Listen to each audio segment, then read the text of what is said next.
Good morning. It is time to start class. I want to give us the full 45 minutes that we have for class. Have a seat and we'll start the class.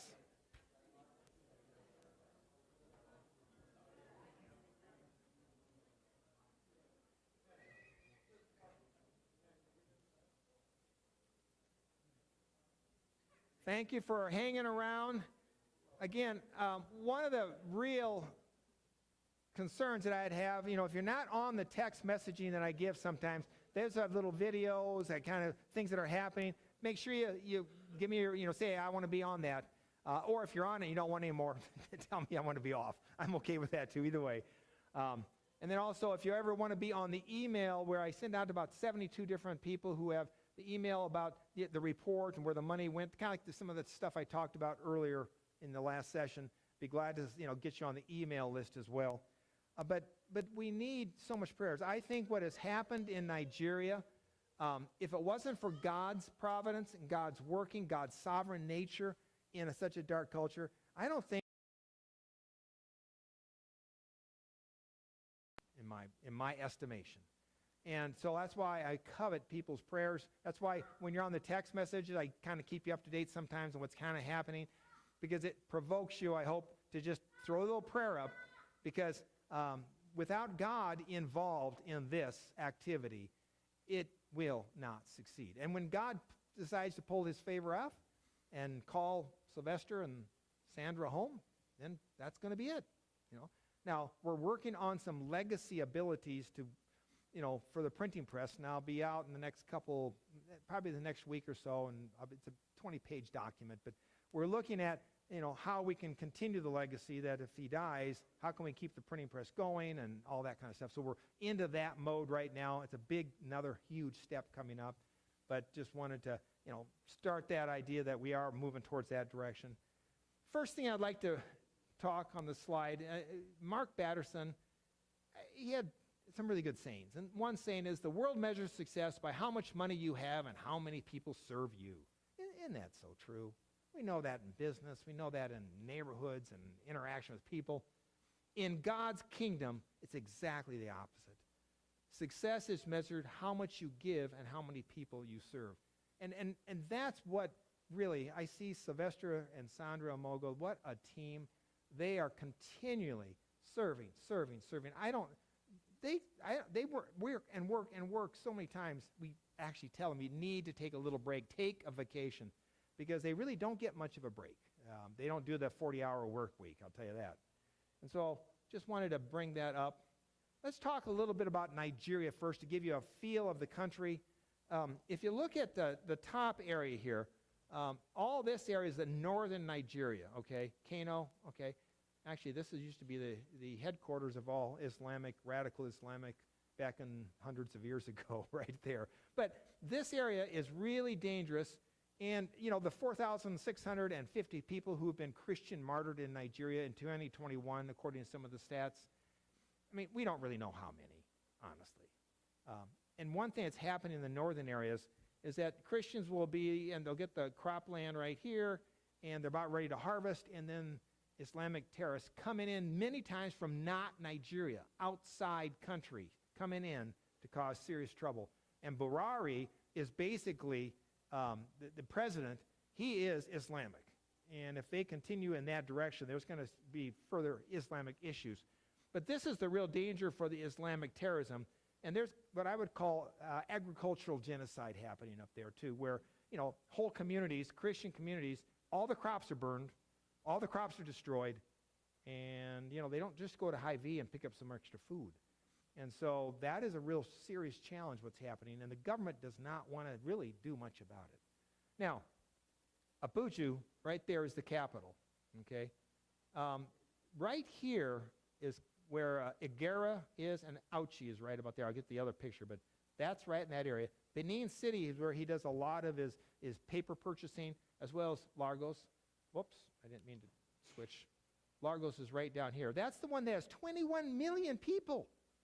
Remember, New York, 9 million. LA, 4 million. This is 21 million people.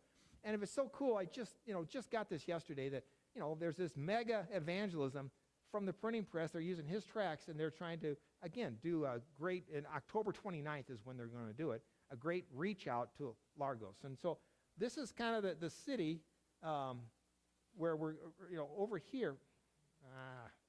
Get my laser pointer. This is where they live, right through here. Now, and Benin City is a big city that does a lot of their. I'm really good on technology, aren't I? Okay, let's get to the other one. Okay, there we go. This is what I want to get. This is how shrunk down kind of towards the edge. And I want us to bring up here, see this Ouchy right there. If you take about a 30-mile road into here, Aguera is right here. The road from Aguera right here to Ouchy is horribly dangerous. And that's where he has to travel. He has to travel all the time through that. He has to get supplies through that. It is a real problem, and we're looking at potential solutions, and we'll keep that up to date in the next week or two.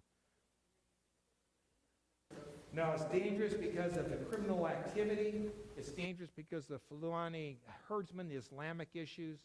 It's dangerous. Criminal activity is huge right now. In fact, most of Nigeria has a lot of criminal activity. Okay, let's just be straight about that. But right here is Aguera. And Aguera, it seems to be a crossroad. For the size Aguera is, there is more criminal activity for the size of that city than almost any other city in Nigeria. And that is a problem, because the printing press is there. He lives there. But this is, again, we're looking at some potential solutions. But right there is where Aguera is. The Abubgo congregation is right there. But see, he affects all this area. He has about 25 different congregations when they have the lectureships come in. And he's been working there for about the last 18 years. But this is another major town they use. Benin City they use here. Largos they use here. Abuja they use that. So I mean, it's a very populated town, or country, like I told you. Again, 218 million, yet 1/10 the size of the United States. It's packed, and that's why you have.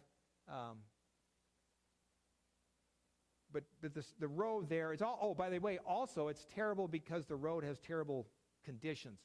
The government's supposed to fix up these roads, and the governor of the area has been pleading with the federal government, says, you've got to help us. I got some videos of some of these roads. You cannot believe what these trucks and cars have to try to get through. It is a mess, and it's dangerous in that sense too. So it's not just the criminal activity in the Fulani, Herbs, and Islamic tribes.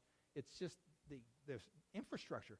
And again, the government is kind of it's not a very workable government, but it is what it is on that.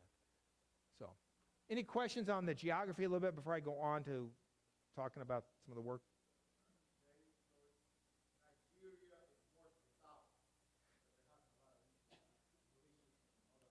Well, actually, this is where the northern area, they have most of the Islamic issues that are really serious. For example, Sandra Amogo, she comes from a tribe who is an Islamic tribe. Now, she's a Christian. But they don't even have a problem with Sandra being a Christian, and they've even come to church with them. And so let me just talk a little about the tribes, because that's another issue. We are so clueless in America about this. There's 371 different tribes in Nigeria. And there's high tribes that have great honor and esteem. Then there's the low tribes that are just the know-nothing tribes. And it's almost like a caste system in India. And so what happens is, Sylvester is from a know-nothing, low tribe, and he shouldn't have success at all. That tribe is a know-nothing, worthless tribe, scum of the earth.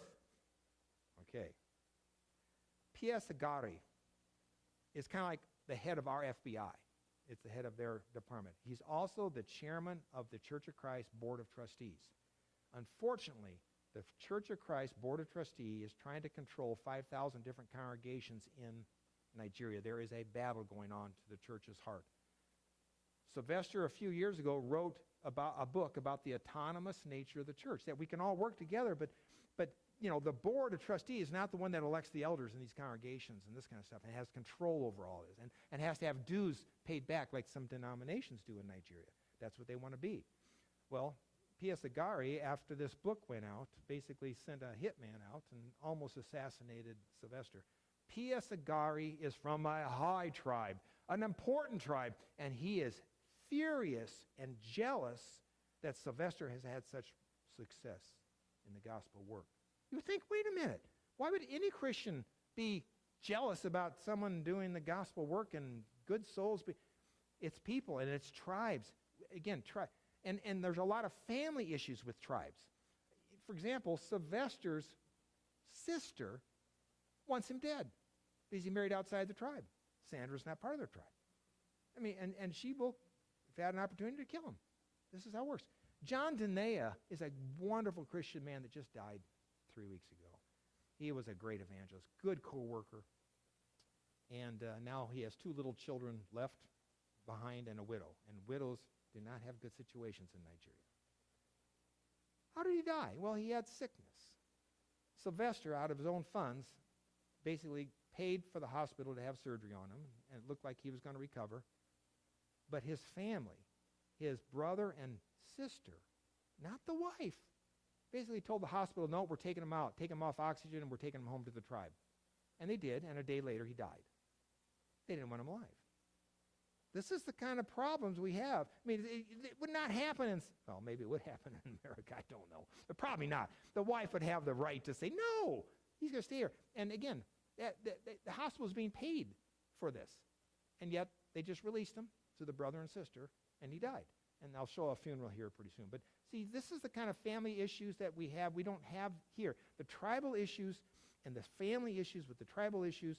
But P.S. Agari, the head of the FBI, kind of like, it's not FBI, but it's like our FBI, and him being the chairperson of the Board of Trustees of the Church of Christ, he's a powerful and he's a dangerous person.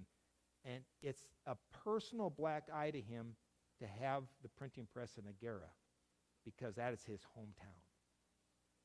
And so we may have to rethink some of this. But that, because the persecution from Agari and his group, besides the criminal activity, besides the Fulani Islamic herdsmen, there's a lot of danger there. But God has won. He has, success is just continuing on. But I just want to, up here is the northern area. That's mostly Islamic radicalism. Down south in the central area, not as much. But I tell you, the central area is getting more radical as these are coming down. So there's problems in the criminal activity. And also in Nigeria, what you also have, synchronism. You can be a Christian, but you want to have the Juju voodoo religion tied in with it. So you can be a Juju priest and also a Christian and somehow not have any conflict there. Well, wait a minute. As Christians, you don't start blending in the voodoo traditions, because those transitions and the family transitions and the multiple marriages of the wives and all that kind of stuff, Christians are different. But you'll find that as a challenge. And so some of the tracts that are written, I read this, I'm going, we don't have that problem, because it's an African issue. It's not an American issue at all. But that combining and of the tribal issues and to make it part of Christianity is a challenge. And they're facing that kind of stuff. So, that's some of the other challenges that we have. But that's Nigeria. Yes? Is the population rural mostly, or everybody in the cities? Where he's at, it's rural. And he's dealing with rural churches, like the Akuku Church. I'll show that. That's a rural church. You'll see why it's such a rural church. But there's massive amounts of people in population centers like Largos, 21 million people. And so there's huge, and of course, raw sewage, and you just can't believe what the issues that you're dealing with sometimes in Nigeria. But God is working big time over there in this darkness. So that's what I was telling someone that I'm just really encouraged that if our society keeps on getting darker and darker, I tell you what, I've seen from Sylvester and Sandra, how do you live a Christian life in a dark world and make a difference? They do. And so it is rural and urban, but I don't know the exact population spread, but most of the people are in large cities.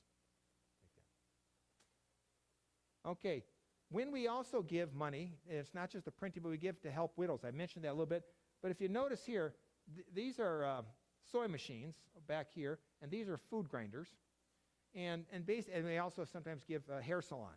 But, widows are in a tough shape. They don't have Social Security, SSI, Medicaid. No.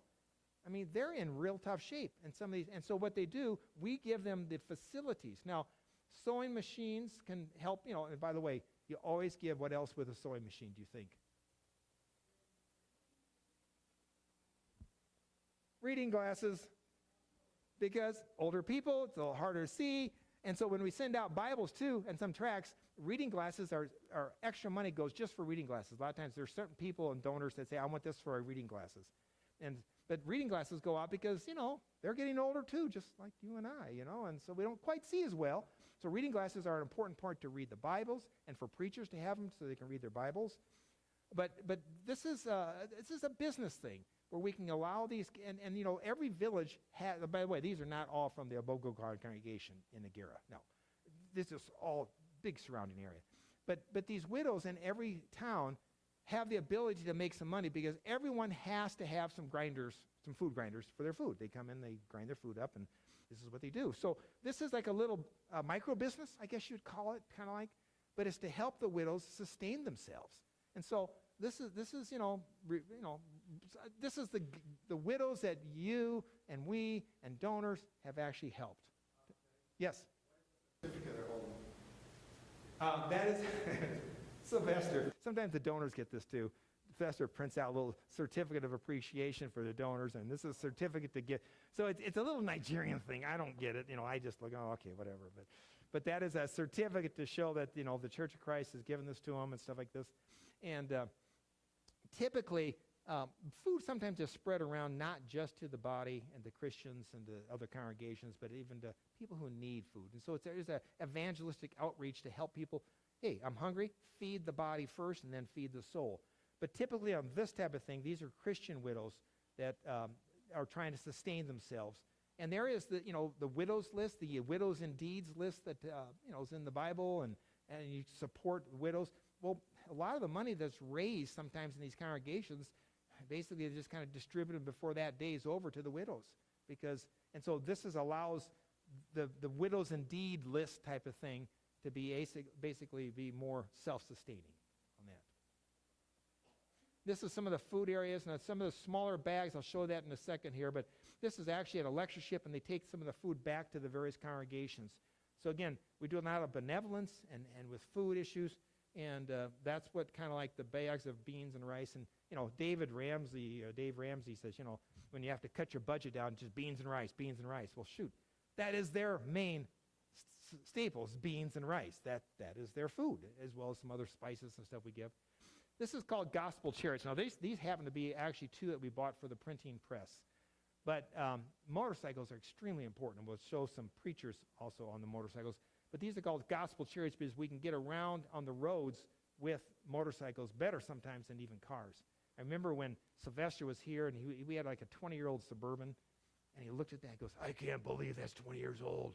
Our cars don't last that long. Well, we don't do this and this and this down the road either. We have smooth highways, and our cars do last longer here. But these are important cycles, $750 per cycle that we get, and this is, again, actually helping the printing press. Tom? The little footrests on the back, they must pile a couple people. Oh, you cannot believe what you get on a motorcycle and how many people can ride on it. And I'll show you what you can do on a car in just about a second. These are Bibles that we give out. Again, for almost $5,000 worth of Bibles so far this year. And we have preachers' Bibles that have commentaries in it to help the Bibles for the preachers. And so the Word of God is being given, and many times with spectacles, the reading glasses. We used to ship over reading glasses. Expensive shipping. We found it was much cheaper for him to buy it in some of the larger cities than for us to ship over. This is some of the tracks and the cutting machine. I'm going to get that in just a second here. And these are the casual workers. Again, this congregation supports 5 casual workers.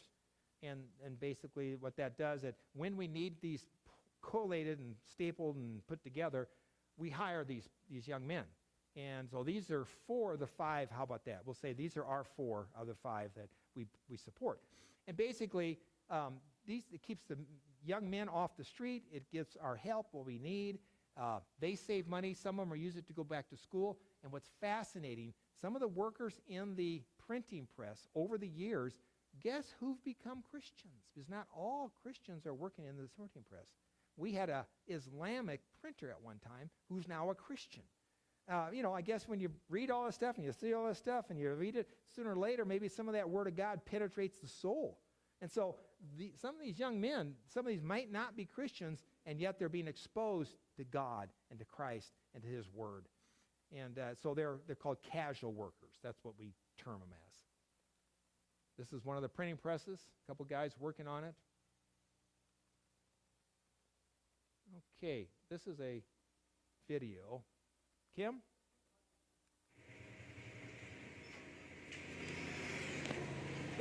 We are the print ministry. We have seen the boys at work. Think of the Printing EPA. has been going on for a long time. No Right now they valve on are the- trimming Watch the the booklets. cutter.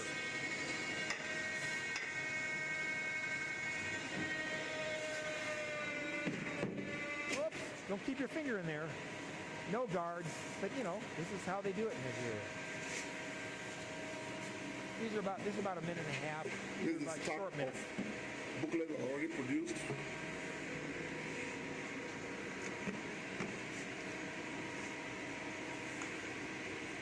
What's fascinating on some of the little areas, not these little pieces, but on some of the clippings, they produce thousands and hundreds of thousands of little pamphlets that they give to school for kids and in Bible classes where they take notes for Bible classes. So they use a lot of the extra It's the print cut-off machine, material. but the printer is not here right now. It's going to see. We've finished These are big printing. presses. These are large things that are heavy and have to have electricity to use.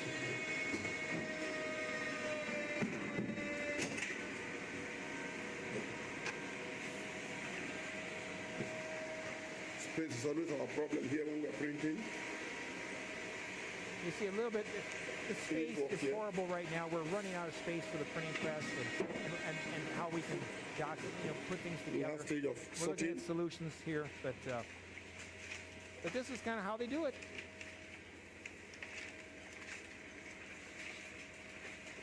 These are casual workers again, hired to do some collating.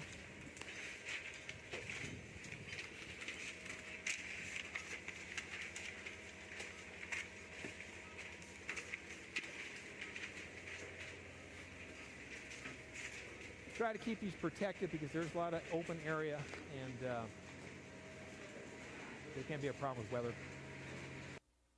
Okay, so that's just a little video. This is a packaging machine. Just wanted to bring up.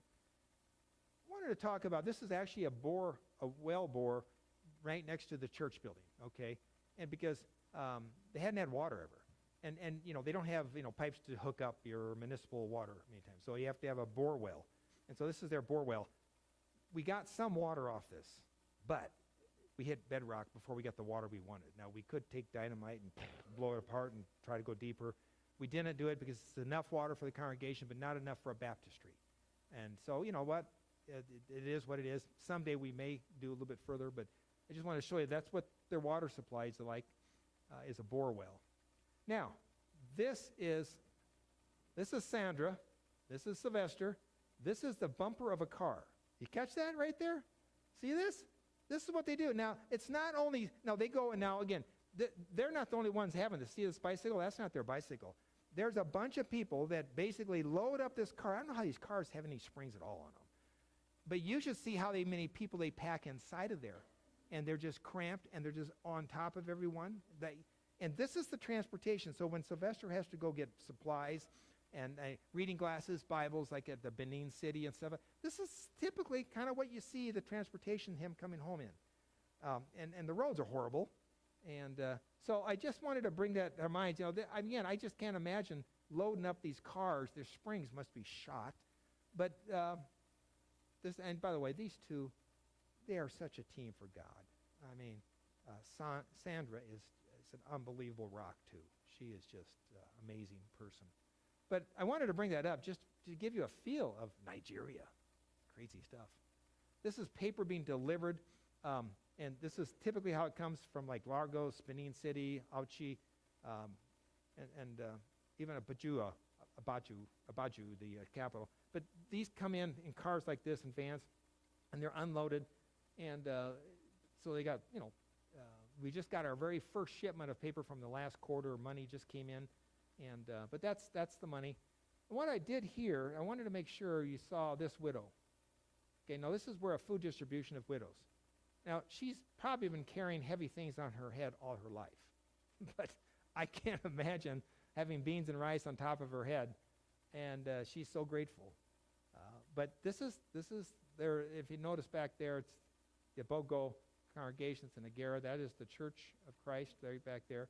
And they just did the food distribution for the widows. And so I just thought it's an interesting picture, I think, because it's such different than what our culture is. We have our shopping bags. They have necks and heads.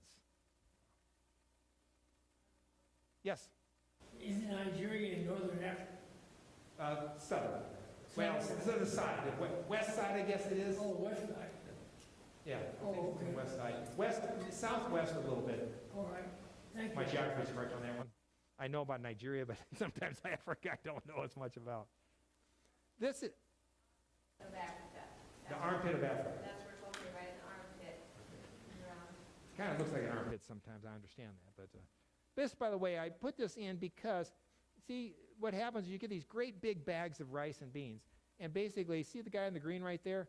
This is a sewing machine that stitches. And so what they do is they take the big bags and the big foods, and they put it in the small bags, and they go, and they stitch it up, and they give that, and every bag has, the Church of Christ on. There's Sandra, but see, Sandra. I have a client named Sandra, so I always call her Sandra, and I have to correct myself, Sandra. But this, shows it's from the Church of Christ, and so when the good works goes out, people need to know that it's from Christ. It's from the church. It's from, Christ is being honored in the benevolence of people. And so sometimes some of the food goes out to secular people in the community. But that has opened the door. It's kind of what James talks about. Oh, be warmed, be filled. Don't feed them. What good does that do? That's why Sandra has lots, because literally anyone who knocks on their door and they want food, they feed them. And that's where a lot of his salary goes, besides just even extra money from Sandra. His salary does not go much for him. His salary goes for paying for John Denia's medical treatment and the surgery and some of these things too, all that kind of stuff. But this is how the bags look, and they're smaller bags, so they're more acceptable to spread around. Oops. Ephesians 2:10 talks about, for we are God's workmanship created in Christ Jesus to do good works. That is so important. That's the purpose of our lives. We're here to make an impact. I hope none of us go down to our grave and said, I really didn't make a difference. Well, what's my life about? Every one of us as Christians should know that we can make an eternal difference to people with our money, with our time, with our encouragement, with our letters, whatever. And so I think that's just one of my more favorite verses, and God's prepared in advance for us to do. It is something that's activity, and this is a good work. There is some of the boxes of tracts ready to be out, ready to go out. And what's interesting, see these boxes of tracts right here? Well, what's happening? A young school group came and visited the big press in Agera. And so here's the school-age kids coming to visit, like a business. Ooh, a printing business. And guess what? Sylvester's explaining to the kids all about the printing. But guess what the teachers get to have? A bunch of tracts to give to the kids to take home to the mom and dad. And so he uses every opportunity. I mean, when I'll talk about it in a second. I'll wait on that one. So it's interesting to see that. And again, the tracks, some of the cutter machines, some of the presses. And then I'm going to just have one little video of, hear that sound? I'm going to show you something. That's the generator, electrical generator. You need electrical generators to run these things. You don't have good electricity in Nigeria. And also, these are younger people, but their backs are stronger, right? But hear that sound, that's the generator.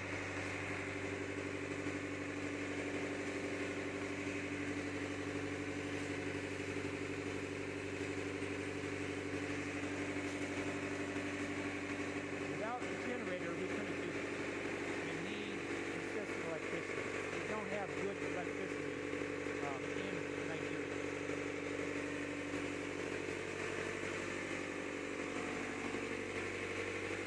These bags have tracks. The boxes and the bags have tracks going out. Hundreds of thousands every quarter. There's the generator. There's our electrical power source.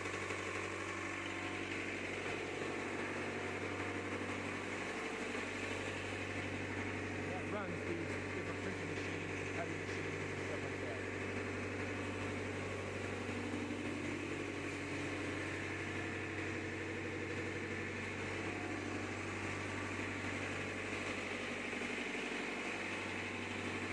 Give you a little feel of the printing. Now the printing machine, all these are housed actually in his house. He has another house he lives in, but this was supposed to have been a house for his retirement someday, maybe to get some rent off years and years ago.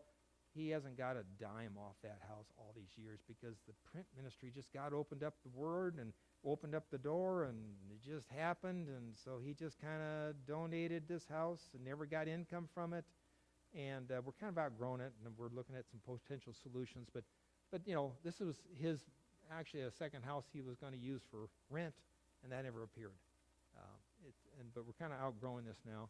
This is the congregation, just when it's a congregation picture of the Bobogo congregation. These are the people that I read out of the Revelations 5, Revelation 7, you know, every tribe, every nation. I look forward, and you should look forward to meeting these people, because what we do with our income, with our money, is going to make a difference. And I know we give as a congregation, but if you want to ever give just as an individual for certain particular areas, let me know. It's easy to set up. But these are the people that we're making a difference of. Revelation 7:9, after I looked, and therefore before me was a great multitude, and no one could count, from every nation, every tribe, people, language. Boy, does that hit what we're doing in Nigeria. Standing before the throne in front of the God. They had white robes. This is the GOAT ministry.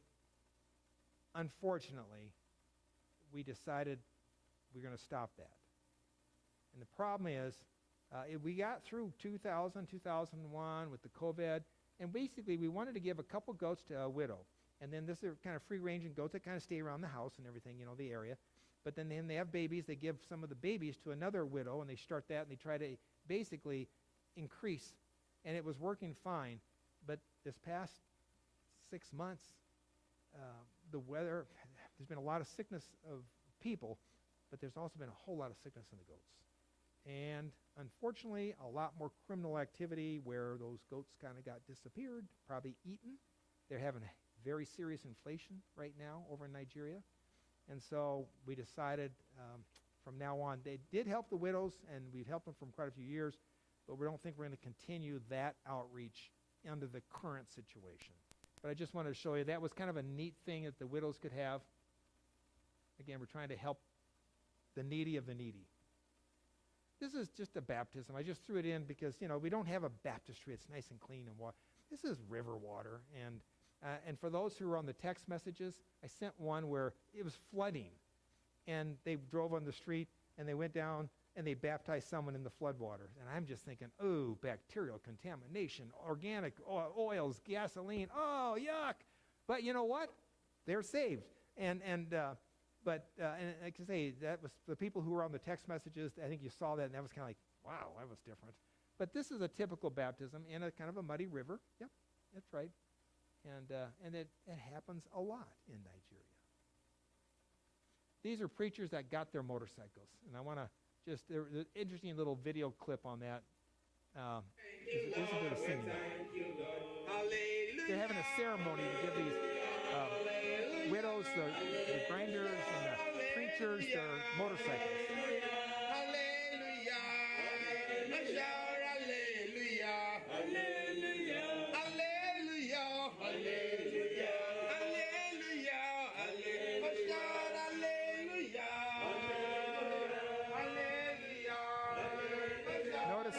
grinders, the sewing machines, and motorcycles, Church of Christ. It's by God's grace, by God's glory that these are given.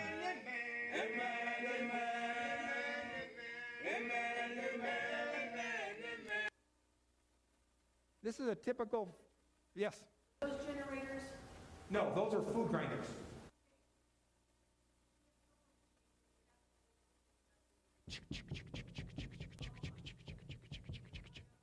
Yep, if you see the sewing machine, there's this foot things. And how the grinders work is gas, or kerosene, could be kerosene. But it's a little gas engine that it does that. I like those sound effects, huh? You like those sound effects? You know?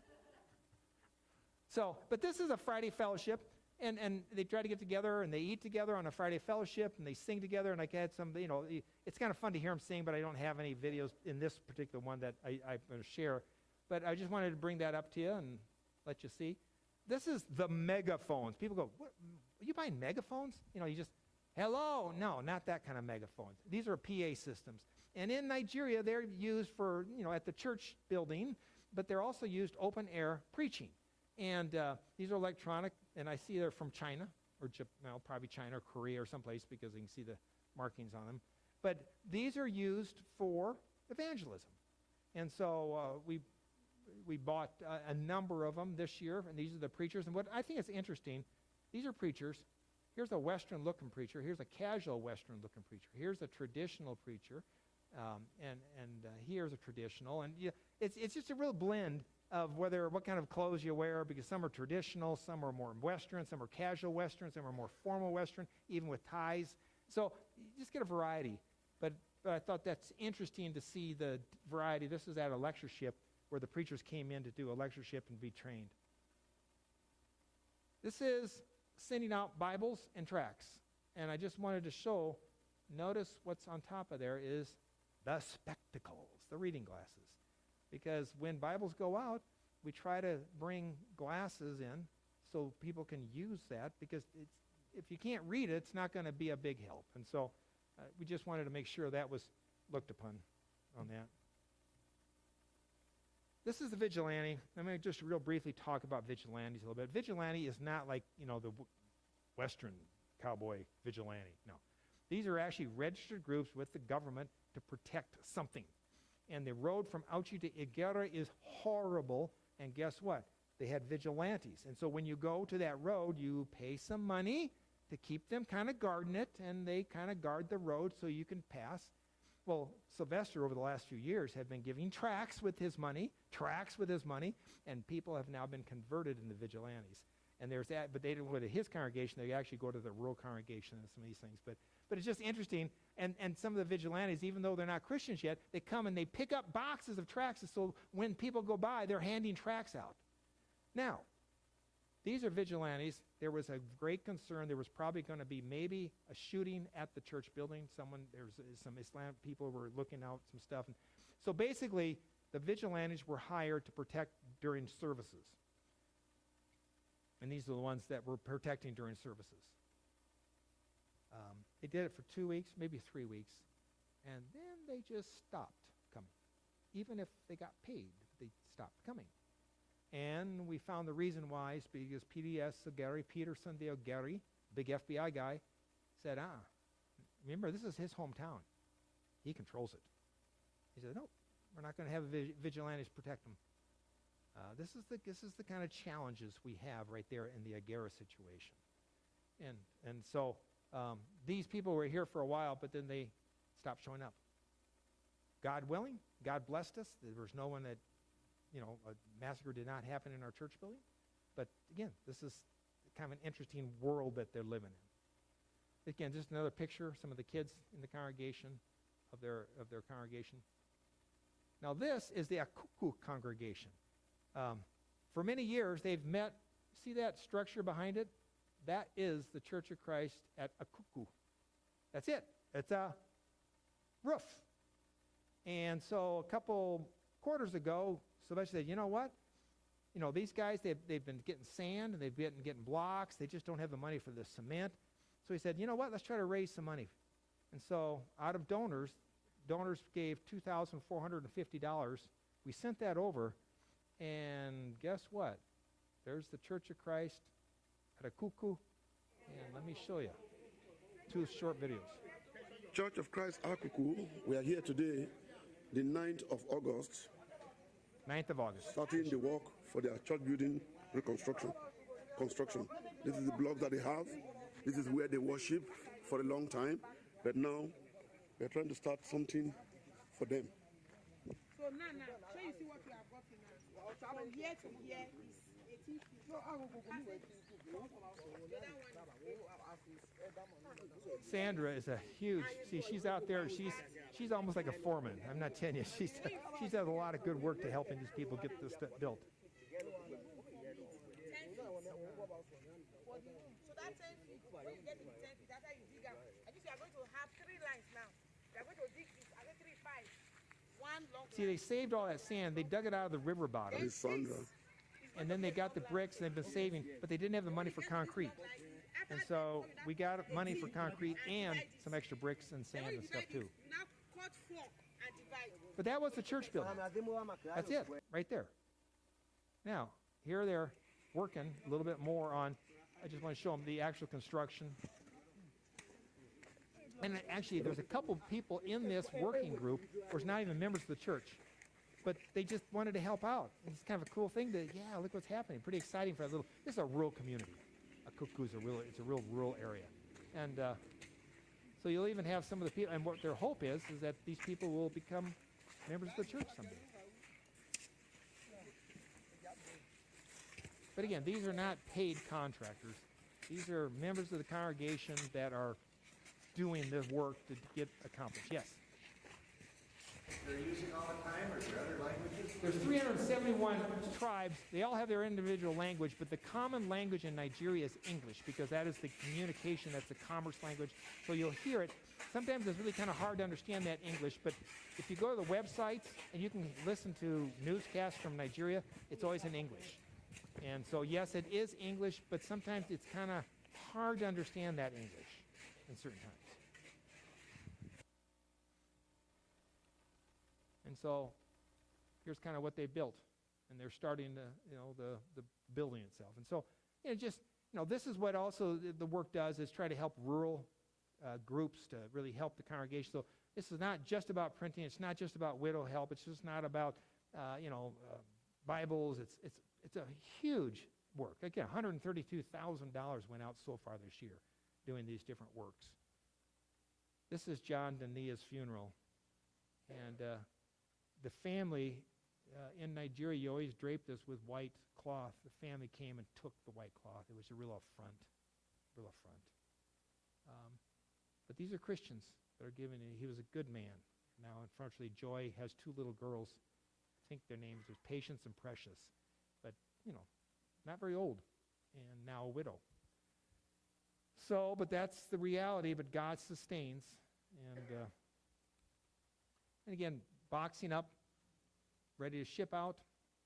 Now, this was interesting because basically, and this is 2 more slides, and this is it. This last quarter, we basically got funds to help out with a first aid kit at the congregation. Okay, it's more than first aid like we would have. They have malaria pills there, ivermectin, and some of these things they use all the time over there. But they also have 3 nurses in the congregation, and so they're giving blood pressure, they're doing diabetic checks for people and their blood sugars and stuff like that, and they have various medications at the actual church building. So this is just, yes, it's a first aid kit, but it's broader than that. It's a little more of a health care ministry to the congregation, and that we just started this last quarter. This is the last shipment of paper just came in.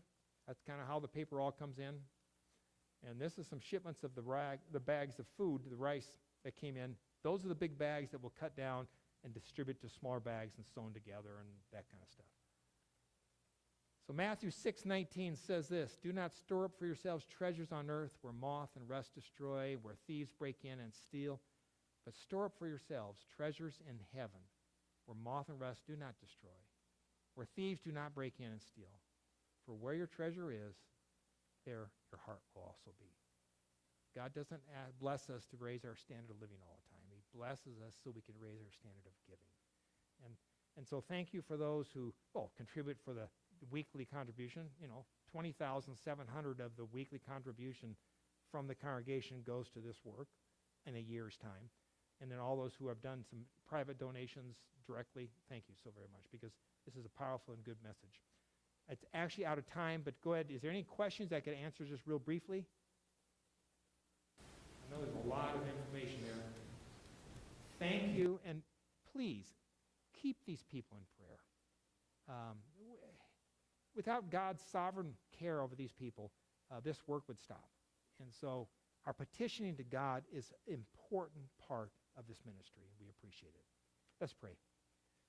Our Father in heaven, you're great, and you're sovereign, and you're holy, and you're powerful, and you're light. I don't care how dark Nigeria is. Father, you are light, and you are the light of the world. And we pray for their strength and their wisdom, and as they fight so many different areas and avenues of the world, Father, bless them and bless us to be blessings to them. Help us, Father, to be people who are partners with them in the faith. And we look forward someday, Father, to meet our brethren forever and ever in eternity because of what we've decided to do today, this week, this year in the mission work. Thank you so very much for being our God, for loving us, and for giving us resources, Father, that we can impact the world around us. In the name of Jesus, amen. Thank you.